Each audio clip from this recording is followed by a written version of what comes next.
Ya, Assalamualaikum warahmatullahi wabarakatuh. Nama saya Gabriel Dika Prabowo, absen 17 dari kelas 1247. Pada ujian praktik Bahasa Indonesia kali ini, saya memainkan monolog dan memilih judul monolog yaitu Dokter Jawa. Untuk bagaimana saya memainkan monolog tersebut, mari kita saksikan. Aku tak setuju pergi ke dokter Jawa itu. Ia macam tukang sihir. Lama-lama kita jadi so Jawa semua. Ah sudah, kita ke Bapak Tibo saja. Jelas-jelas ia suka kita. Anak kau ini sudah mau lahir. Jangan so pikir Jawa atau Papua. Sekarang panggil itu dokter. Ah, kau saja yang panggil. Kau kan yang mau melahirkan. Ini kan perbuatan kau juga, toh. Suara siapa itu? Apa? Ada yang ingin melahirkan? Masuk, masuk. Malam-malam seperti ini tidak baik berada di luar rumah.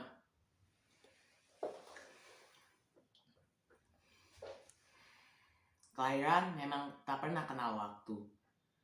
Sama halnya dengan kematian. Tunggu, kenapa aku menyebut kematian?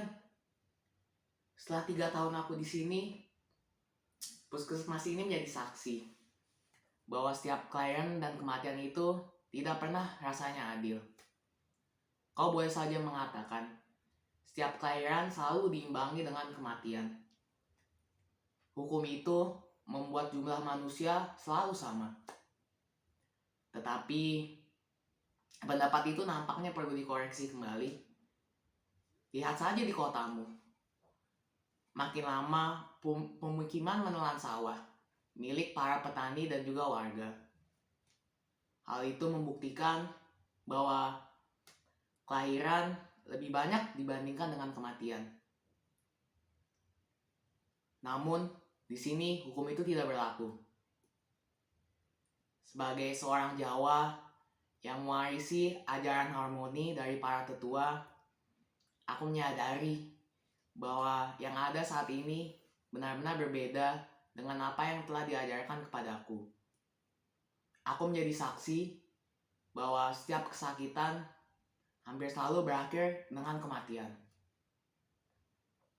Hal itu membuatku ingin meninggalkan profesiku ini. Bapak, Ibu, sudah sini masuk saja. Ini kan satu-satunya puskesmas di kampung kita.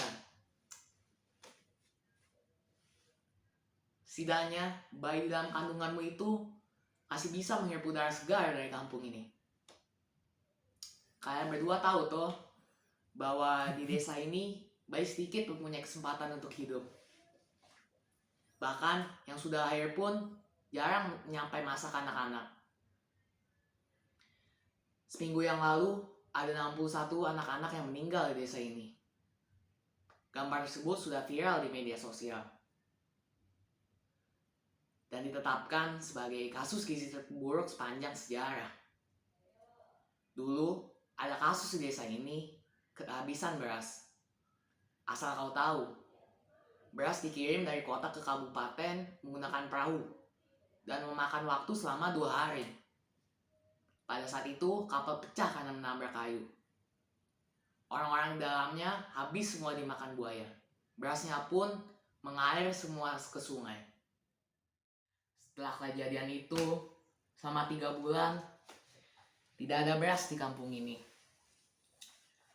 Anehnya, warga beramai-ramai mendatangi ke puskesmas dan menuduh aku sebagai dalang di balik semuanya itu. Aku ingat Bapak Tibo sebagai kepala suku berbicara paling keras. Kami ini hanya orang primitif.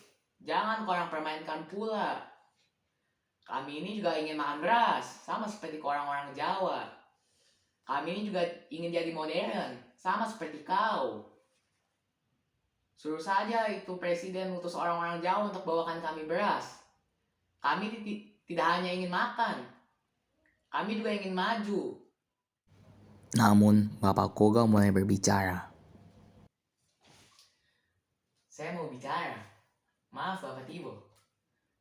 Dokter ini cuma mau tolong kita orang yang sakit tuh. Dokter ini juga bantu kita melahirkan anak-anak kita. Jadi semuanya sukarela. Tidak ada hubungannya dia dengan beras tuh. Bapak Tibo memotong. Bagaimana kau bisa bilang begitu, Koga? Dulu ada niat baik dari orang Jawa untuk kirim kita beras. Supaya kita bisa makan, supaya kita bisa hidup sehat dan modern. Dokter ini pun datangnya dari Jawa. Dia pasti bisa bawakan kita beras, toh. Saya pun memberanikan diri untuk berbicara. Maaf, tidak seperti itu Bapak Tibo.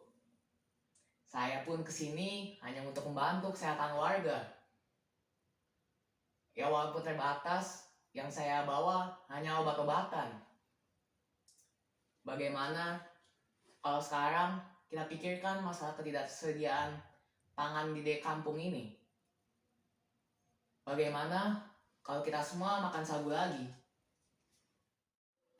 Mana pula kau bisa bicara seperti itu?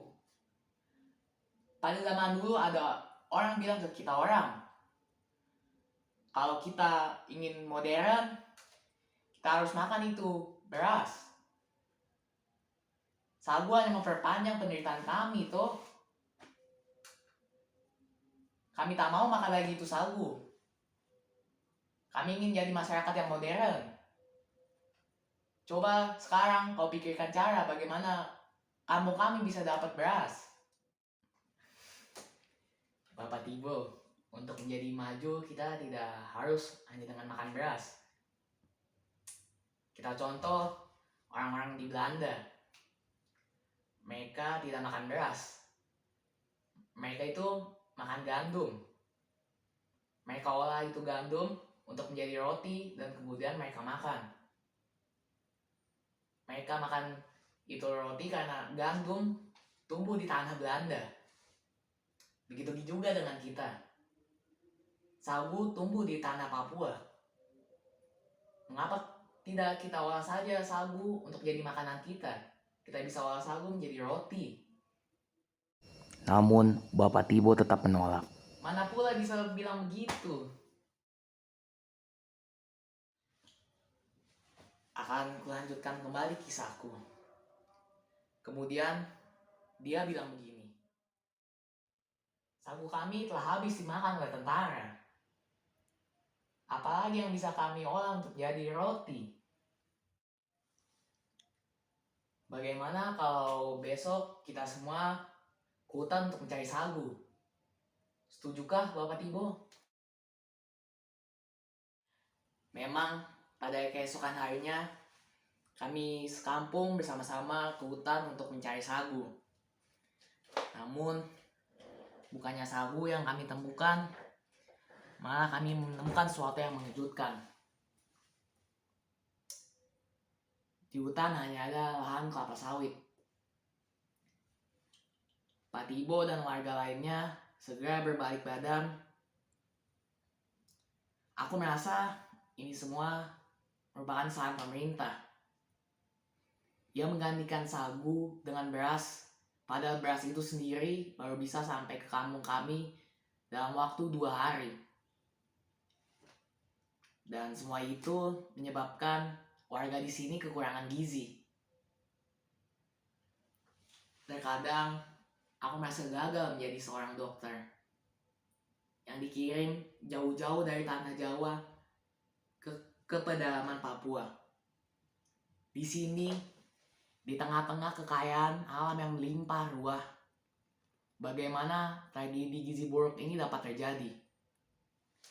Bagaimana mungkin di surga terjadi kelaparan?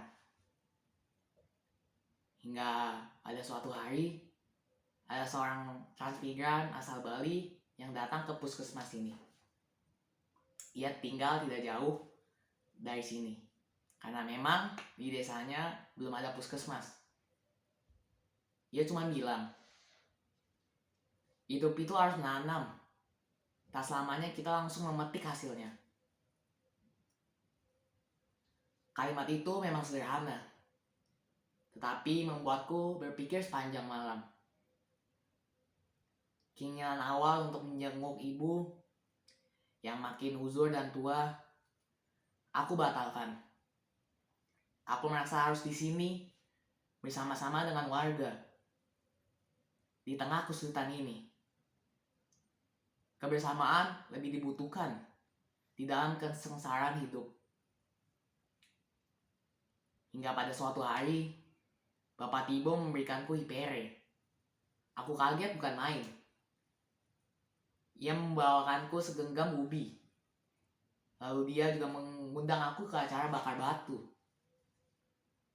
Aku berpikir, tradisi bakar batu itu digelar hanya untuk ucapan rasa syukur dan menyambung tali silaturahmi warga. Berarti ada hal istimewa yang sudah terjadi. Silakan sini dokter, saya perkenalkan ke orang-orang yang membawa kita semua selamat dari bencana kelaparan. Kata Pak Tibo setelah menyalami beberapa kalangan imigran dan para pemuka suku. Kemudian aku bertanya kepadanya, jadi bapak ini yang membawakan hiperi ke kampung kita? Seseorang yang berpakaian seperti ketua suku pedalaman cuma menjawab, kita semua memang menanam ini di tanah Papua. Namun juga untuk semua orang Indonesia. Papa, Mama sini. Masuk saja sudah sini. Puskesmas ini milik siapa saja. Tidak usah takut lagi pada dokter Jawa itu. Kita semua bersaudara, toh.